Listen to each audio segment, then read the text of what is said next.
Достар, бүгін бізде пюре жасайын деп жатырмыз. Осындай картошкамызды турап алып, бес картошкамызды осындай қайнаған суға саламыз. Қайнаған суға салып, пісіріп аламыз.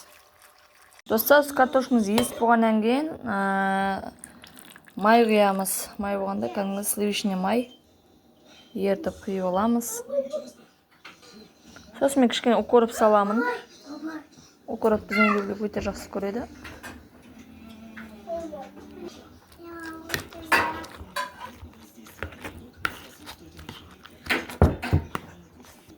Достар, сосын азғантай тұз саламыз.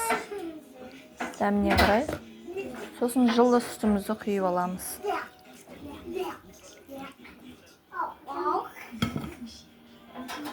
Достар, пюреміз дайын болды. Өте күшті, жұмсақ. И осындай подевын үстіне жасап, үстіне осылай салсаңыз болады. Өте дәмді және асқазанға пайдалы тамақтар.